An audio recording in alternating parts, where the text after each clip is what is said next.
She stole it. Somebody call the cops. Griffin Hale's voice explodes across the library. 30 heads snap toward the back corner. An AirPods case clatters to the floor. Sienna Marlowe stands frozen between two bookshelves. Her hands hang at her sides, empty. Her face drains white, but she does not speak. Griffin towers over her, varsity jacket unzipped, designer watch catching the light. He points one finger directly at her chest. Students pull out phones. Check her bag, Griffin says. I saw her take them. Right off my table. The librarian rushes over. Griffin, we should handle this internally. No. This is theft. Criminal theft. Call 911. Sienna still does not move. Her breathing stays even, controlled. She wears a gray long-sleeve shirt despite the 78 degrees heat outside. The fabric covers her wrists completely. She stands with her back against the bookshelf, eyes tracking the security camera mounted in the corner. A whisper ripples through the crowd. Is that the new girl? The weird one who never talks. I heard she got expelled from her last school. Griffin's smile spreads slowly. What's wrong, Sienna? Nothing to say. She meets his gaze. Her lips part then close again. The silence stretches. Exactly what I thought, Griffin says. This girl shows up 3 months ago. Nobody knows anything about her. She hides behind those long sleeves like she's got something to cover. And now she's stealing from students. Sienna's jaw tightens. Her fingers curl slightly at her sides, but her voice remains locked away. The librarian pulls out her phone. I'm calling the principal. Call the police, Griffin interrupts. My dad donated $200,000 to this school. I want real consequences.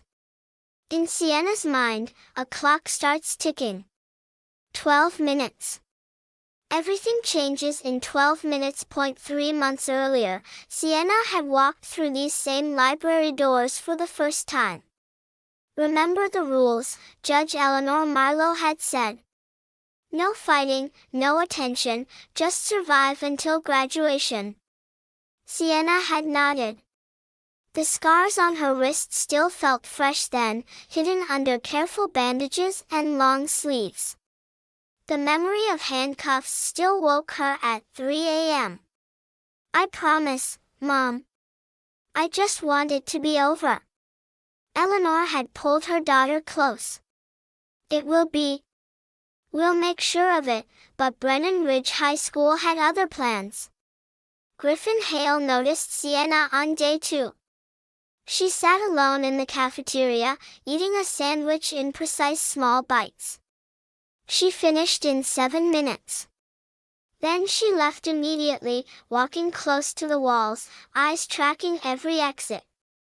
Who's that? Griffin asked his friend Marcus. Transfer student. Marlowe, I think. Real quiet. Quiet like shy or quiet like hiding something? Griffin watched Sienna disappear through the double doors. Something about the way she moved bothered him, too controlled, too aware, like someone trained to avoid trouble. He hated that. The scholarship announcement came in week 3. Principal Vance gathered the senior class. This year's Brennan Ridge Honors Scholarship will go to the student who best exemplifies academic excellence and community leadership. The award includes full tuition to any state university plus a $10,000 stipend. Griffin sat up straighter. He needed that scholarship. Not for college, his father's construction company had enough money. No. Griffin needed the scholarship for optics. Federal investigators were circling Hale Construction like vultures. His father came home drunk 3 nights a week now, ranting about auditors and subpoenas. "We need good press," his father had said. "You win that scholarship. It shows we're a family of integrity." Then Principal Vance added one more detail. "We also have a special candidate this year, a transfer student who qualified through exceptional circumstances." Griffin's stomach dropped. "Who?" Marcus checked his phone. "Marlowe. Sienna Marlowe. Her transcripts are locked. Special review process." Griffin felt something cold settle in his chest. Special review meant connections. Connections meant competition. He found Sienna after the assembly. "Congrats on the scholarship consideration." Sienna glanced at him. "Thank you. Must be nice getting special treatment." "It's not special treatment, it's transfer protocol." "Sure. So where'd you transfer from?" "Your records are all locked up." "That's weird, isn't it?" "It's private." "Private? Like sealed? Like juvenile records?" Sienna closed her locker carefully. "I don't want problems. I just want to finish high school." "Then maybe you should withdraw your scholarship application. Let someone who's actually been here earn it." "No." The word came out flat. "Final." Griffin's jaw tightened. "What did you just say?" "I said no. I qualified fairly. I'm not withdrawing." She walked away before he could respond. Her pace never changed. Steady, controlled. Griffin watched her go, then he smiled. Game on. The first week, Griffin kept it subtle. He sat behind Sienna in AP Government, making comments just loud enough for her to hear. "Must be hard coming from juvie to college prep. Wonder what she did to get those records sealed." Sienna never turned around. She took notes in perfect handwriting, answered questions when called on, and left the moment class ended. Week 2 escalated. Griffin created a group chat with 30 students. He posted screenshots of Sienna eating alone, walking alone. Each post had a caption. "Friendless since day 1. $10 says she's got an ankle monitor under those jeans." The messages spread. Students stared at Sienna in hallways. Sienna pulled out her phone during lunch. She screenshot every post, saved them to a cloud folder labeled Evidence Week 2. Then she ate her sandwich in 7 minutes, and left. Week 3 brought physical escalation. Griffin accidentally bumped Sienna in the cafeteria. Her lunch tray tipped. Milk splashed across her notebook. "Whoops," Griffin said. "Guess you should watch where you're going." Sienna stared at the ruined notebook. She bent down slowly, pulled napkins from her bag, blotted the pages one by one. She worked in silence, methodical, until every visible drop was absorbed. Then she gathered the wet napkins, folded them carefully, and placed them in a plastic sandwich bag, sealed it, labeled it with the date and time. Griffin frowned. "What are you doing?" "Cleaning up," Sienna said. She walked to the trash can, but she didn't throw the bag away. She put it in her backpack instead. Week 4 brought the cheating accusation. Griffin stayed after class, approaching their English teacher. "I hate to say this, but I think Sienna copied my essay." Mrs. Chen reviewed both papers. The arguments did overlap suspiciously. She called Sienna to her desk. "These essays are very similar. Can you explain?" Sienna pulled out her laptop, opened Google Docs. "Here's my revision history. I started this essay 9 days ago. Every change is timestamped. Mrs. Chen scrolled through the document. 47 revisions over 8 days. I'm sorry, Sienna. This was a misunderstanding. It wasn't a misunderstanding, Sienna's voice stayed level. Someone tried to frame me. I'd like that documented. Mrs. Chen filed the report. Principal Vance read it, frowned, and put it in Sienna's file without comment. Week 5. Griffin cornered Sienna near the stairwell after school. Most students had left. You think you're clever, Griffin said. Sienna backed against the wall, but her eyes never left his face. I think I'm just trying to survive high school. You're making me look bad, complaining to teachers, collecting evidence. You know what happens to snitches. Sienna's hand moved to her pocket, pulled out her phone, held it up between them. Red recording light blinking.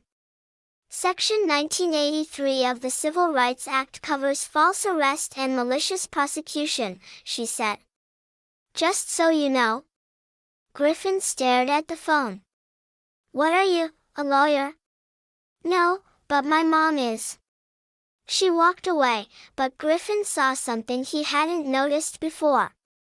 When she rolled her shoulders back, her sleeve rolled up half an inch, just enough to show a thin white line across her wrist. Not a bracelet. A scar. Griffin's mind raced. Scars like that meant history. History meant vulnerability. He could use that, morning of day 32. Griffin waited until the cafeteria filled with students. Lunch rush. Maximum audience. He walked up to Sienna's table. These are expensive, Griffin said loudly. My dad got them for my birthday. Custom engraved. He set his AirPods on the table next to her tray. Don't even think about it. He walked away, joining his friends 3 tables over. Sienna finished her sandwich. 7 minutes like clockwork. She stood, gathered her trash, and left. The AirPods stayed on the table. 15 minutes later, Griffin returned, searched the table frantically. Where are my AirPods? I left them right here. Students shrugged. The lunch staff had already cleaned the table. Griffin's eyes narrowed. He pulled out his phone, typing rapidly. Then he smiled. After school, Sienna walked to the library. She found a desk in the back corner, unzipped her backpack, pulled out her textbook. That's when Griffin walked in with Marcus and 2 other students. There she is, Griffin said. Sienna looked up. Griffin marched toward her. My AirPods went missing after lunch. The librarian emerged from her office. Other students started gathering. I didn't take anything, Sienna said. Then you won't mind if we check your bag. You can't search my personal property. But I can call someone who will. Griffin pulled out his phone. 911, what's your emergency? I'd like to report a theft at Brennan Ridge High School. Sienna's breathing changed, faster, shallower, but she forced it back under control. The library filled with students. Phones came out recording. Griffin, this is excessive, the librarian said. My property was stolen. That's a crime. I have a right to press charges. The word handcuffs floated through Sienna's mind. Cold metal. Public humiliation. The exact scenario her mother warned her about. So she stood very still, back against the bookshelf, eyes tracking the security camera. 12 minutes. Everything changes in 12 minutes, the police arrived in 8. Officer Dawson walked into the library with his partner, Officer Rivera. The library fell completely silent. Someone reported a theft, Dawson said. Griffin stepped forward. Yes, sir. My AirPods, custom model, $800 value. I have reason to believe that student took them. He pointed at Sienna. That's a serious accusation, son. What evidence do you have? She was sitting near them at lunch. I left them on the table and when I came back, they were gone. She left right before they disappeared. Officer Dawson turned to Sienna. Miss, what's your name? Sienna Marlowe. Do you have these AirPods? No, sir. Would you consent to a search of your belongings? Sienna's throat tightened. She wanted to say no. But 30 students were recording. If she refused, it would look like guilt. She unzipped her backpack slowly. Go ahead. Officer Rivera stepped forward, pulled out textbooks, notebooks, a calculator. Then her hand closed around something in the front pocket. She pulled it out. AirPods case, white, clean, custom engraved with the initials GH. The library erupted in whispers. Sienna's face went blank. Complete shutdown. But inside, her mind raced backward. She had not touched Griffin's AirPods. She had not gone near them. Someone planted them. Griffin's face showed perfect shock. I can't believe she actually took them. Miss Marlowe, Officer Dawson said, his tone shifted harder. That's theft of property over $500. That's a misdemeanor. I didn't take them, Sienna's voice came out thin. Someone put them in my bag. That's what they all say, Griffin muttered. Officer Dawson pulled out his handcuffs. I'm going to need you to turn around and put your hands behind your back. The metal gleamed under the library lights. Sienna stared at them. Her vision tunneled. Sound dimmed. She was back at her old school. Different officers, same handcuffs, same public humiliation. Her hands started shaking. Griffin watched with satisfaction. This was it. The moment she broke. Officer Dawson stepped closer. Miss, I need you to comply. Hands behind your back. Sienna's lips moved, whispered something too quiet to hear. What was that? Dawson asked. She raised her voice slightly. Check the serial number. Excuse me? The serial number on the AirPods. Check if it matches his purchase receipt. Griffin's smile faltered. Of course it matches. They're mine. Then show them the receipt, Sienna said. You said they were a birthday gift. Your dad would have the receipt. Call him. I don't need to prove anything. They were found in your bag. Convenient, Sienna said. Almost like someone knew exactly which pocket to put them in. Officer Rivera pulled out her phone. Son, do you have proof of purchase? Griffin's jaw clenched. I told you they were a gift. I don't keep receipts for gifts. But you said they're custom engraved. That means special order. Your father's credit card would have a record. This is ridiculous.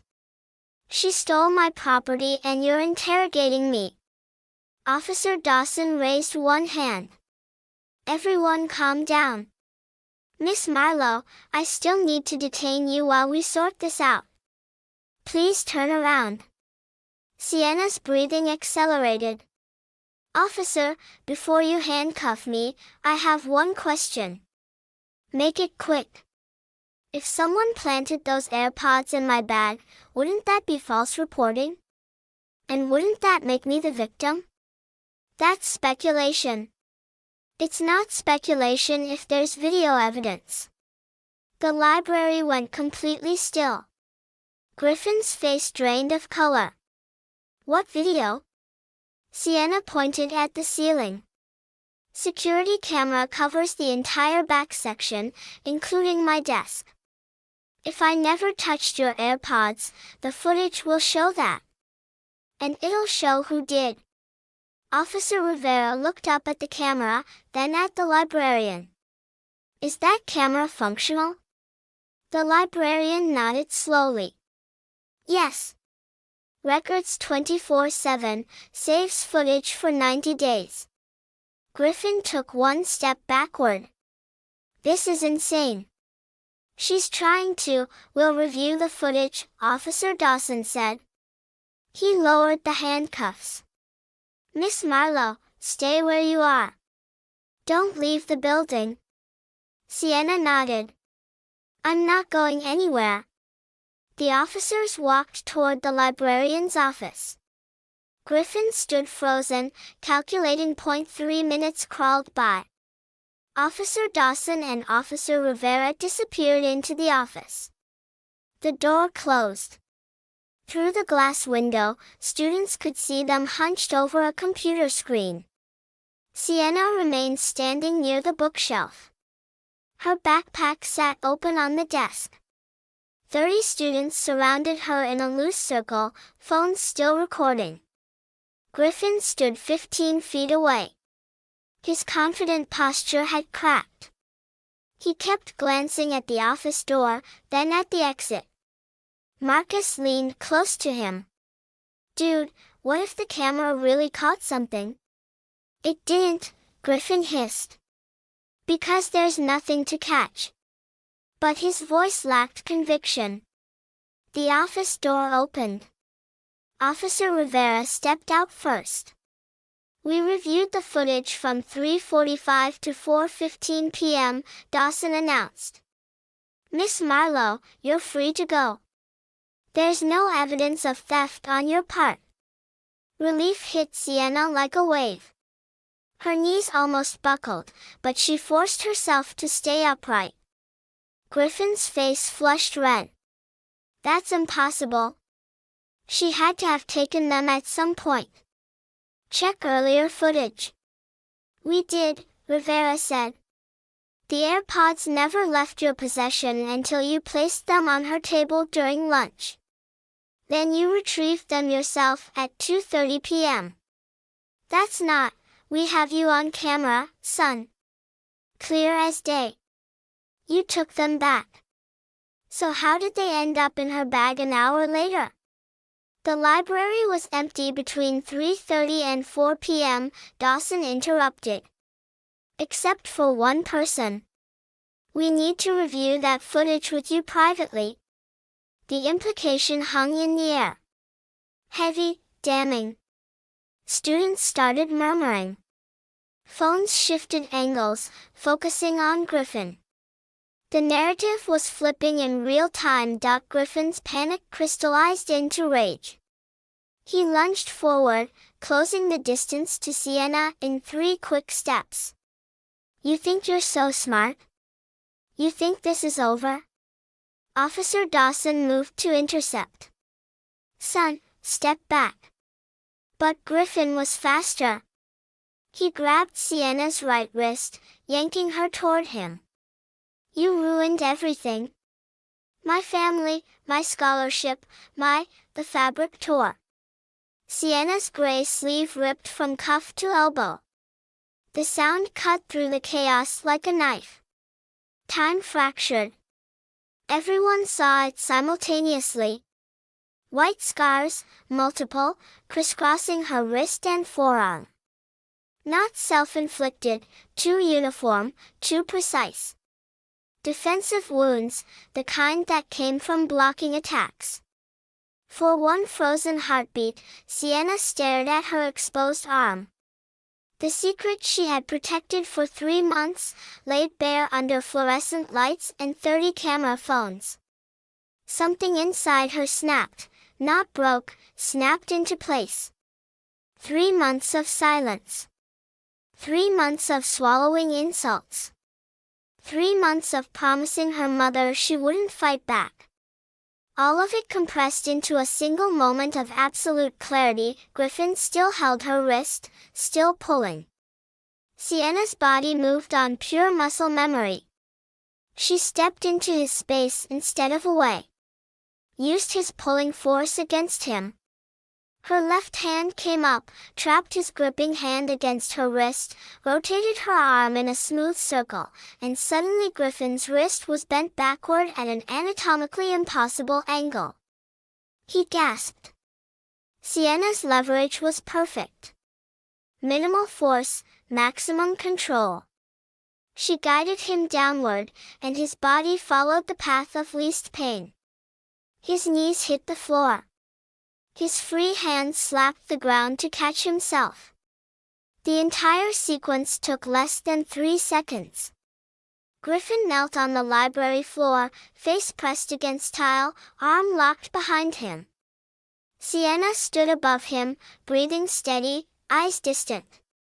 Her torn sleeve hung loose, scars visible to everyone.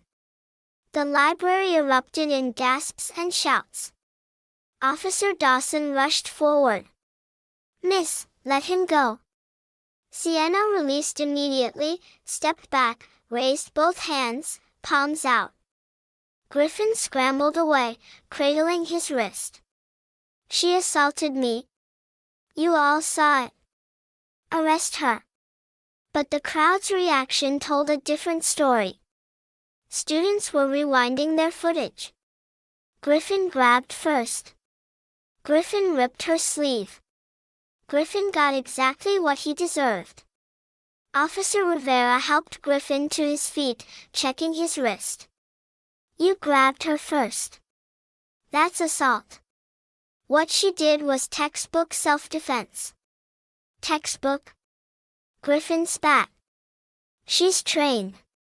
She knew exactly what she was doing." "So did you when you planted evidence in her bag." The words dropped like a bomb. Griffin froze. "I didn't, we have footage," Rivera said coldly. 3:52 p.m. You entered the library, approached her unattended backpack, placed something inside, then left. 10 minutes before you came back with your friends and called 911. The crowd noise intensified. Griffin had not just framed Sienna. He had wasted police resources, weaponized the justice system, committed multiple crimes on camera. That's not what happened, Griffin stammered. Fabricating evidence, a new voice said. Mr. Lennox stepped forward from the back of the crowd. He held his phone up. "I filmed the whole thing. Different angle, same result." "You're done, Griffin." Griffin's face cycled through emotions too fast to track. He pointed at Sienna, voice rising to a shout. "You want to know why I did it? Because she doesn't belong here. Her records are sealed. She's probably a criminal. My father donates to this school. My family built half this town. I deserve that scholarship, not some outsider who, that's enough." The voice came from the library entrance. Quiet but absolute. Every head turned. A woman stood in the doorway, mid-40s, charcoal suit, hair pulled back severe. She carried a leather briefcase in one hand and an ID badge in the other. Judge Eleanor Marlowe. The effect was instantaneous. Officer Dawson straightened to attention. "Judge Marlowe." "Ma'am, we weren't expecting, clearly." Eleanor walked into the library with measured steps. "Officer Dawson." "Officer Rivera. I believe you're detaining my daughter on false charges." Dawson's face paled. "Your daughter? We didn't know. You didn't ask." Eleanor's gaze swept across Griffin, the officers, the crowd. "You responded to a call from a minor accusing another student of theft. You arrived with handcuffs ready. You searched her property without parental consent or school administration present. You nearly arrested her based solely on planted evidence. Ma'am, we were following protocol. Protocol requires probable cause, not the word of one student with obvious motivation. Eleanor reached Sienna, placing one hand on her daughter's shoulder. The torn sleeve hung between them, the scars visible to everyone. Eleanor's jaw tightened, but her voice remained controlled. Sienna, are you hurt? No, Mom. Did he strike you? He grabbed me. I defended myself. Minimal force. Eleanor nodded once. Then she turned to Griffin. Her expression could freeze oceans. Griffin Hale, son of Richard Hale, CEO of Hale Construction, currently under federal investigation for bid rigging and fraud. I know your father quite well. I've seen his work up close in my courtroom. Griffin took one step backward. You can't, I can. And I am. Eleanor opened her briefcase, pulling out a folder. I have copies of the federal indictment against Hale Construction. 17 counts. Your father's facing 20 years. You targeted my daughter because you needed this scholarship to rehabilitate your family name, to prove you were different, to secure a future when your father's money disappeared into legal fees. The library had gone completely silent. But you're not different, Eleanor continued. You're exactly like him. Willing to destroy others to protect yourself. Willing to lie, cheat, and manipulate to get what you want. Willing to weaponize systems of power against people with less privilege. Griffin's voice cracked. She had special consideration for the scholarship. That's not fair. Special consideration because her previous school failed her. Eleanor's voice dropped. Deadly quiet. Sienna was assaulted by 3 students at her last school. They broke her arm, left her with the scars you just exposed, and when she reported it, the school accused her of starting the fight. They called the police on her, handcuffed her, charged her with disorderly conduct. Sienna's eyes welled, but she did not look away. Eleanor kept going. I fought for 8 months to clear her record, to seal the files, to give her a chance at a normal senior year. And you recreated her worst nightmare for a scholarship, for optics, for your ego. Griffin had no response. Principal Vance burst through the library doors. What is going on here? Principal Vance, Eleanor turned to face him. Perfect timing. I'll need you to witness this. Officer Dawson, I'm filing a formal complaint against Griffin Hale for false reporting, evidence tampering, and assault. I want charges pressed immediately. Mom, Sienna said quietly. You don't have to. Yes, I do. Because if I don't, you'll forgive him. You'll try to move on. You'll swallow it like you swallowed everything else. Eleanor's voice broke slightly. And I won't let you do that anymore. She looked at Principal Vance. I'm also demanding a full Title IX review of this school. My daughter has been systematically harassed for weeks. She documented everything. And no teacher, no administrator, no authority figure intervened until police arrived with handcuffs. Vance's face reddened. Judge Marlowe, I assure you, if we had known, you did know. Mr. Lennox filed 3 separate reports about Griffin's behavior. Mrs. Chin documented the cheating accusation. The evidence was there. You chose to ignore it because Griffin's father donates money. Eleanor pulled out more papers. I have copies of every report, every ignored complaint, every instance where this school protected a bully because his family had influence. Vance said nothing. Eleanor turned back to the officers. I want Griffin removed from school property immediately. Suspended pending expulsion hearing. And I want a formal investigation into how this school handles bullying cases. Officer Rivera nodded. Griffin Hale, you're being detained for filing a false police report and evidence tampering. You have the right to remain silent. Wait, Griffin held up both hands. Please. I'm sorry. I didn't mean, you called the police on an innocent person, Rivera said flatly. You wasted public resources. You attempted to give someone a criminal record.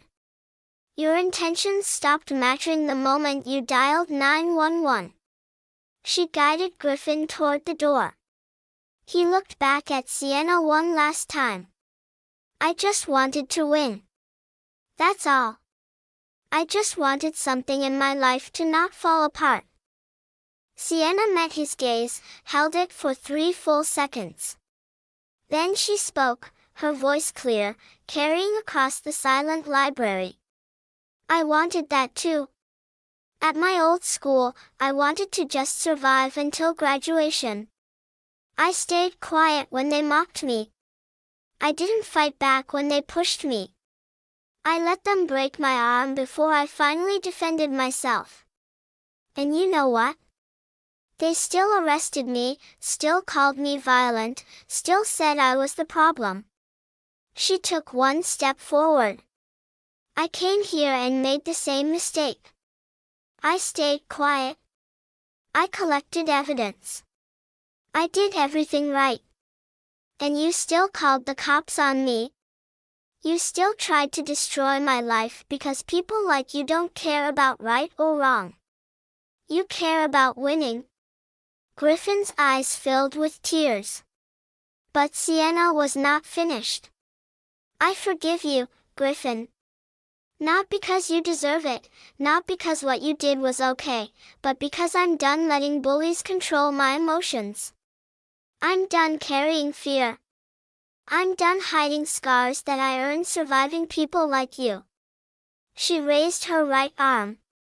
The torn sleeve fell away completely. The white scars caught the light. These scars used to make me ashamed, but they're proof that I survived. And I'll keep surviving long after you're gone. The library remained silent for 5 full seconds. Then someone started clapping. Mr. Lennox. Slow, deliberate. 1 clap, 2, 3. Another student joined, then 3 more, then a dozen. Within seconds, the entire library erupted in applause. Real applause. Messy and loud and genuine. Sienna's eyes overflowed. She wiped them quickly, but she let herself smile. Small, real, the first genuine smile she had worn in months. Officer Rivera led Griffin out.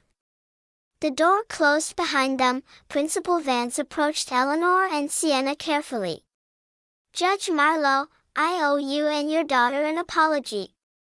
The school failed in our duty to protect students. I'll personally oversee the investigation and implement new protocols. I'll hold you to that. Eleanor pulled out a business card. Here's my office number. I expect weekly updates and I expect real change. Not just policy memos. Actual training, actual consequences, actual safety. Vance took the card. You have my word. He left.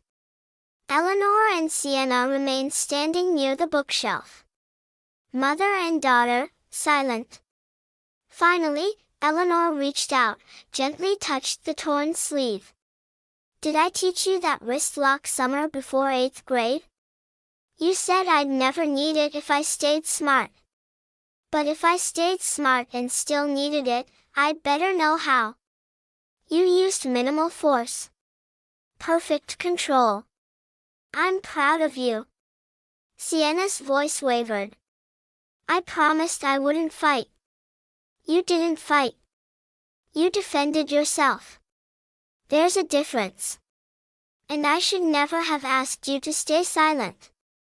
That was me being afraid, not you being weak. I was afraid too. I know, baby. I know. Eleanor pulled Sienna into a hug. Full embrace, public, unashamed. But you did it anyway. That's not fear. That's courage. They stood like that for a long moment. The library continued around them. Normal life, normal sounds. But for Sienna, the world had fundamentally shifted. She had spoken. She had fought. She had survived. And the sky had not fallen. 1 week later, Sienna stood at the podium in the school auditorium. 300 students filled the seats. Faculty lined the walls. Principal Vance sat in the front row. Eleanor sat 3 rows back. Sienna's hands shook slightly as she adjusted the microphone. She wore a short-sleeved shirt. First time all year. The scars on her arms were visible to everyone. She did not hide them. My name is Sienna Marlowe, she began. 3 months ago, I transferred here from another school. I didn't tell anyone why. I wore long sleeves every day. I ate lunch alone. I avoided conversations. I made myself invisible because I thought that's how you survive high school when you've been hurt. The auditorium was silent. I was wrong.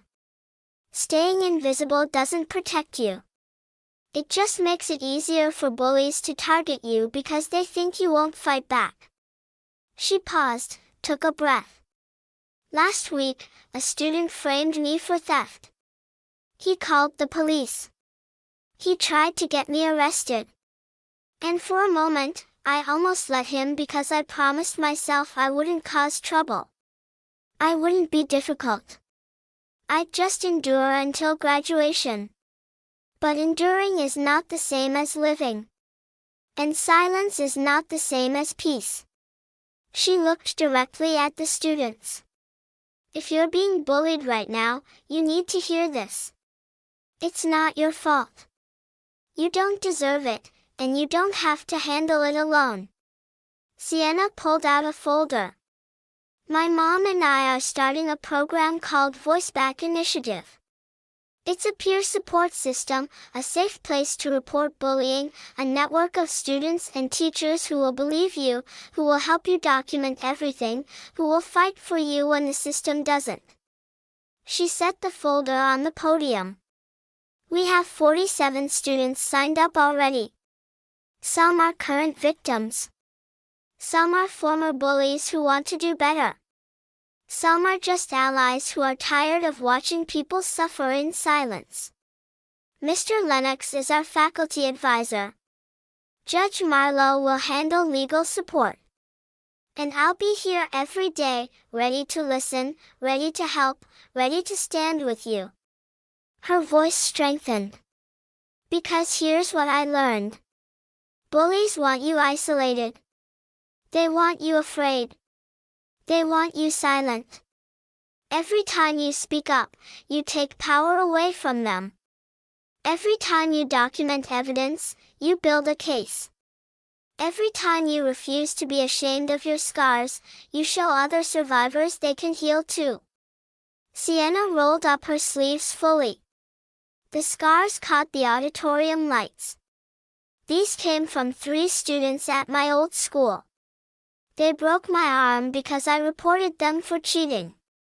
The school blamed me, called me a troublemaker, pressed charges. My mom spent 8 months clearing my record, getting me a second chance. Griffin Hale tried to take that chance away. He failed because this time I had evidence. I had allies. I had a mom who taught me to defend myself. And I had enough courage to use my voice when it mattered most. She looked up at the full auditorium.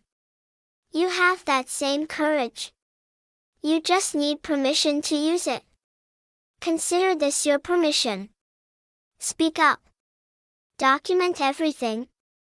Find your allies. And know that you're not alone. The auditorium erupted in applause.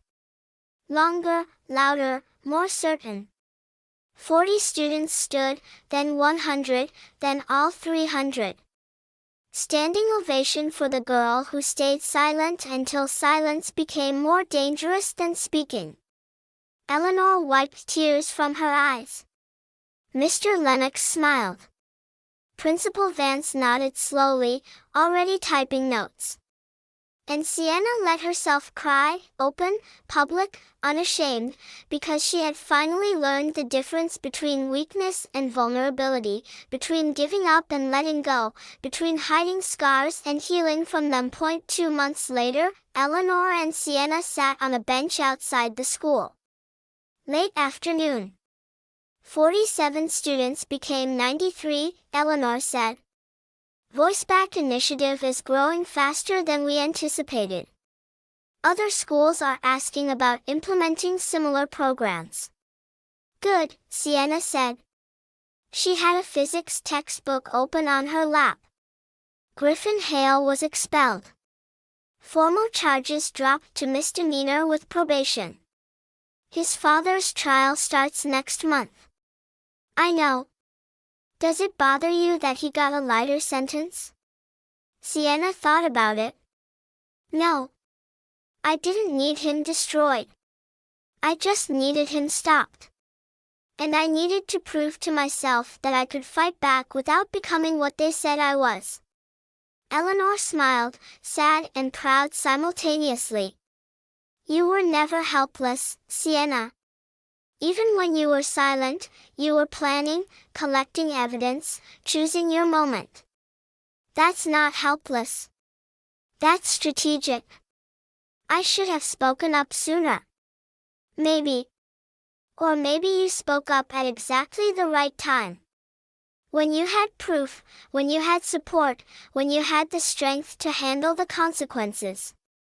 Eleanor reached over, touching the scars on Sienna's arm. These don't define you, but they're part of your story. And your story is helping other people write different endings to theirs. Sienna closed her physics book. Mom? Yeah?